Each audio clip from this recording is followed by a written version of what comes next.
मुझे किसी ने ये आशीर्वाद दिया था कि बिन मांगे मोती मिले, मांगे मिले ना भीख। और आज husband wife motivational YouTube channel में आप सबका वेलकम करती हूँ।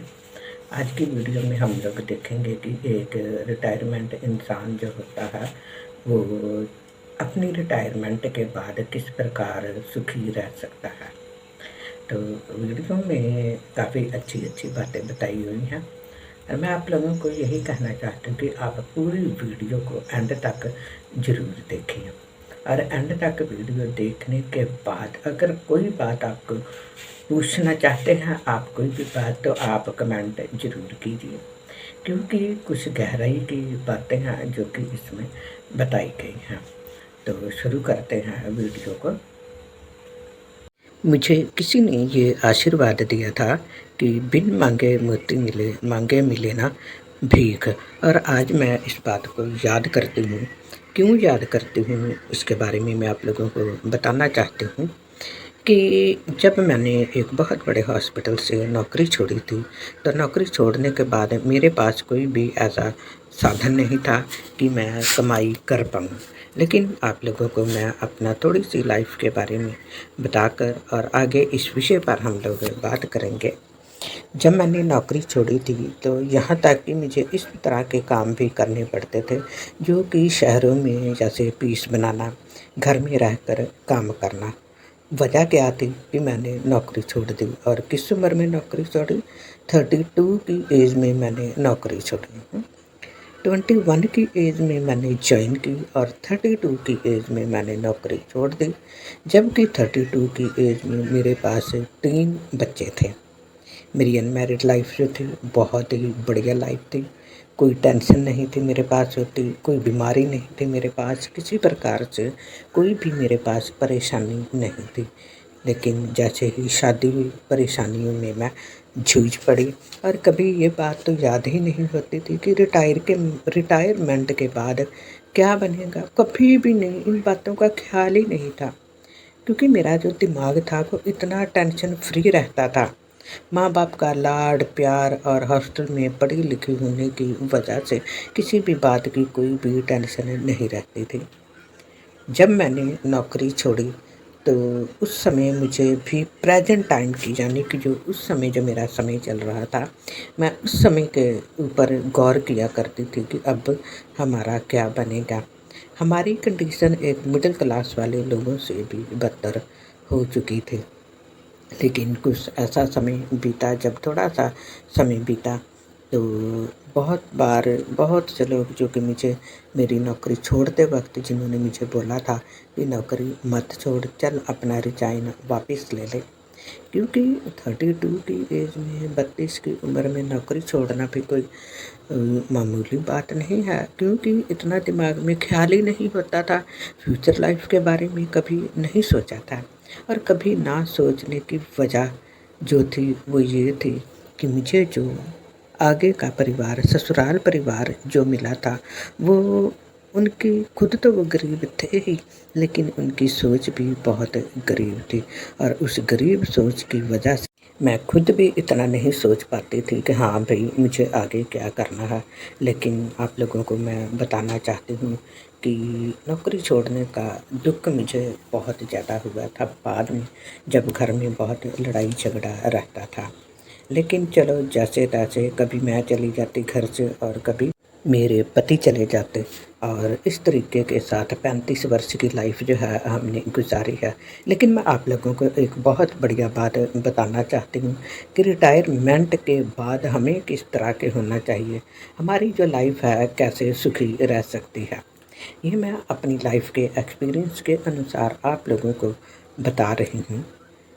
आप लोगों को बताना चाहती हूँ कि मैं शुरू से ही प्रार्थना में रहती थी, भक्ति करने वाली औरत थी।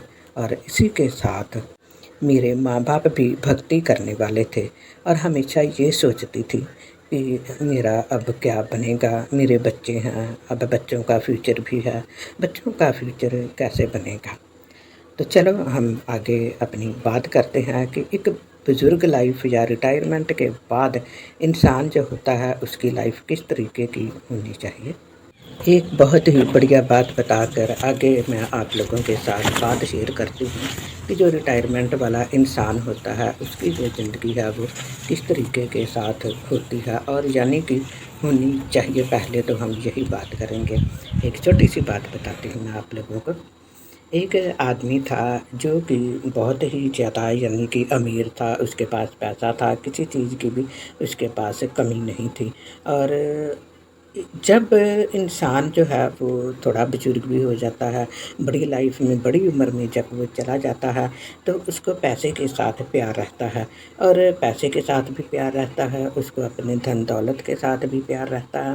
और जब इसको अपने धन दौलत के साथ प्यार रहता है, तो हमेशा वो ये बात सोचता है कि अगर मैं यहाँ पर प्रेज़ेंट टाइम अपने काम के बीच में नहीं हूँ, तो मेरे बाद भी मेरा जो काम है वो कैसे चलेगा।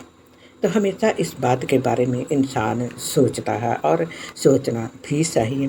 तो एक आदमी था जो कि बहुत ज़्यादा अमीर था और उसने अपने 3 स्वामियों के बारे में इस तरीके के साथ बात है। 3 जो एक स्वामी है और उसके 3 नौकर थे और उन तीनों नौकरों को उसने काम दिया। क्या काम दिया?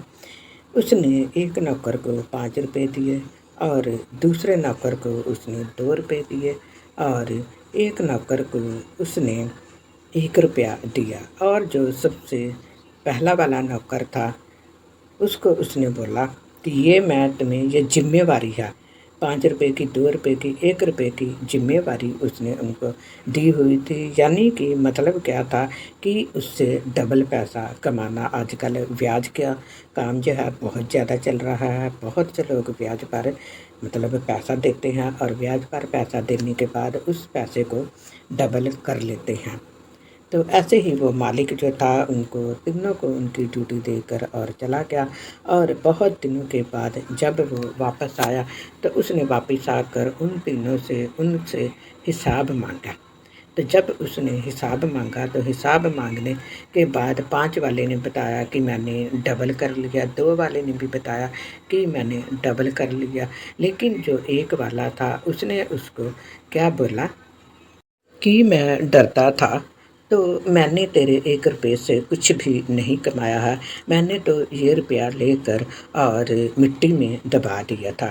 अब उसके स्वामी का उत्तर सुनिए। उसके स्वामी ने उसे उत्तर दिया कि हे दुष्ट और आलसी दास। क्या बोला? आलसी, सुस्त दास, सुस्त नौकर।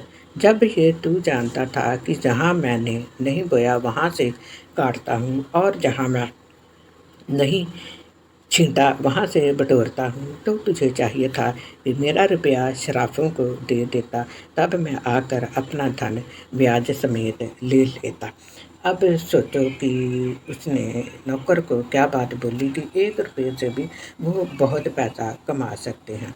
तो आप लोगों को बताना चाहती हूँ कि हमारी जो रिटायरमेंट के बाद की जो लाइफ है, हम रिटायरमेंट के बाद भी पैसा जो है वो कमा सकते हैं। अब हम ज़रूरी बात जानेंगे। नंबर 1, सबसे पहले बात लिखा हुआ है धार्मिक शास्त्र में, इसलिए परमेश्वर के बलवंत हाथ के नीचे दीनता से रहो, जिससे वह तुम्हें उचित समय पर बढ़ाए और अपनी चिंता उसी पर डाल दो। सारी चिंता लिखा हुआ डाल दो, क्योंकि उसी को तुम्हारा ध्यान है। इंसान को काम करने की भावना हमेशा होनी चाहिए। अगर हमारी भावना ही काम करने की होएगी तो हम हमेशा टेंशन फ्री रहेंगे। काम करना हमारे लिए बहुत ज़्यादा ज़रूरी है, क्योंकि जब हम काम करते हैं तो हम चिंता भी नहीं करेंगे, क्योंकि चिंता करने का हमें समय ही नहीं मिलता।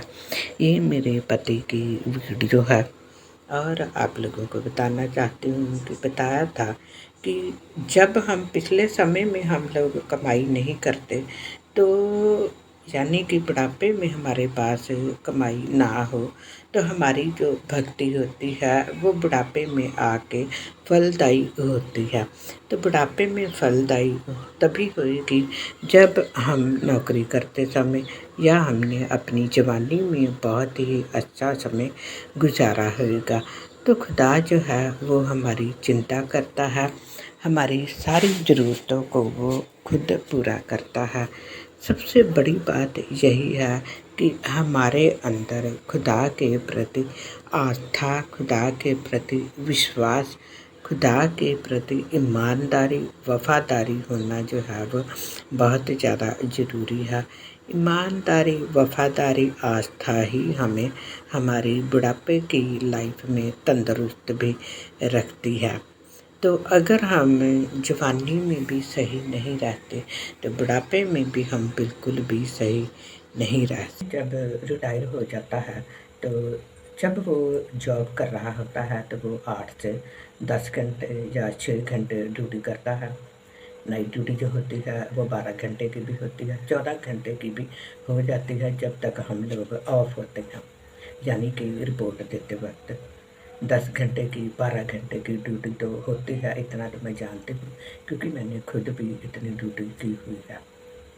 उसके बाद क्या होता है कि हम लोग कम से कम 40 साल, 50 साल भी मतलब कि जो लंबी ड्यूटी है 8 घंटे, 10 घंटे, 12 घंटे की ड्यूटी करते हैं। तो ये जो हमारी रूटीन होती है ये 40-45 साल तक चलती रहती है। और 40-45 साल के बीच में हमारा खाना पीना, हमारा रहना सहना, उठना बैठना, घूमना, हमारे सबसे बड़ी की ब्रेन की जो एक्टिविटी होती है वो बहुत ही फास्ट एक्टिविटी होती है। लेकिन जैसे ही हम लोग रिटायर होते हैं तो रिटायर होने के बाद एकदम से हम काम करते वक्त हम बहुत ऊपर उठे हुए होते हैं, लेकिन जैसे ही हमारी रिटायरमेंट होती है वैसे ही हम लोग एकदम से नीचे हो जाता है, शटर डाउन हो जाता है। हम सोचते हैं कि अब हमारा आराम का समय है। तो हम क्या करते हैं, हम आराम के समय के बीच में कुछ लोग तो ऐसे होते हैं जिनको कि हफ्ते के बाद ही कोई ना कोई बीमारी, कोई ना कोई प्रॉब्लम जो होती है शुरू हो जाती है। कुछ लोगों को 1 महीने के बाद शुरू हो जाती, कुछ लोगों को 6 महीने के बाद प्रॉब्लम शुरू हो जाती है। तो ऐसा क्या है? तो सबसे मेन बात है कि क्या करना है हम लोगों ने। 8, 10, 12 घंटे की ड्यूटी तो नहीं हमने करनी, लेकिन कम से कम जैसे कहते हैं कि part time duty, part time काम, कोई भी काम आप रिटायर होने से पहले ही तैयार कर सकते हैं कि इस दिन को मैं रिटायर होऊंगा या होऊंगी और फलाने दिन से फिर मुझे ड्यूटी करनी। क्योंकि अगर हम लोग हफ्ते के बाद भी ड्यूटी शुरू करते हैं, हमारा जो ब्रेन होता है वो एक्टिव रहता है, और ब्रेन एक्टिव रहने की वजह से हमारी बॉडी भी जो होती है वो एकदम से एक्टिव रहती है, क्योंकि हमारी जो बॉडी होती है ना वो हमारे ब्रेन के अकॉर्डिंग चलती है। तो इसलिए रिटायरमेंट के बाद कोई ना कोई कामकाज करना हमारे लिए बहुत ज़्यादा ज़रूरी है। 1 हफ्ते से ज़्यादा घर बैठने की ज़रूरत नहीं है। 6 दिन काम करो और 7वें दिन को छुट्टी करो। छुट्टी करो, अपने मंदिर, मस्जिद, गुरुद्वारा, कहीं भी किसी भी भवन में आप लोग जाते हैं, चर्च जाते हैं, तो आपका 1 दिन उसमें भी गुजरना ज़रूरी है। और उसी 1 दिन के बीच में अगर आपने किसी से कोई मेल मिलाप करना है तो वो भी आप मिल सकते हैं। हाँ, अगर आपको लगे कि हाँ भी मुझे थोड़ा थकावट महसूस होती है, थकावट बॉडी को थकावट तभी होती है जब हमारे ब्रेन को थकावट होती है। हमें चाहिए हम अपने ब्रेन को एक्टिव रखें। हमारा शरीर एक्टिव नहीं होता, लेकिन हमारा जो ब्रेन है ना, ब्रेन के साथ ही हमारी आत्मा होती है। तो ये जो दोनों चीज़ें होती हैं ये एकदम से एक्टिव रहती हैं। तो हम इस बात का ध्यान रखें कि जब भी हमारी रिटायरमेंट होती है तो रिटायरमेंट से पहले ही हमें कोई ना कोई काम का इंतज़ाम ज़रूर करना है, और रिटायरमेंट के बाद हमने उस काम को ज़रूर करना। इस बात को दिमाग में बिठा लो कि हमारा जो ब्रेन है वो एक्टिव रहता है। तो ब्रेन की एक्टिविटी के साथ ही हमारी जो बॉडी है, पूरी बॉडी हमारी एक्टिव रहती है। तो भूलना नहीं है, इस बात को ध्यान रखें। अगर आप सुखी रहना चाहते हैं, तंदुरुस्त रहना चाहते हैं, तो आप इसके अनुसार ज़रूर कीजिए। और कुछ इसके बीच में पॉइंट हैं, आप इन पॉइंट को पढ़ लीजिए और इन पॉइंट के अनुसार भी अपने आप को ज़रूर ढालिए। जब आप इन पॉइंट के अनुसार अपने आप को ढाल लेंगे तो आप बिल्कुल ही तंदुरुस्त रहेंगे। फालतू बातों की तक बिल्कुल भी ध्यान ना दें। जो कुछ भी इसमें लिखा है इसको पूरे ध्यान से सुनिए और समझिए। तो धन्यवाद जितने भी लोगों ने इस वीडियो को देखा। तो आगे नई वीडियो लगी हुई है, आप इसको भी ज़रूर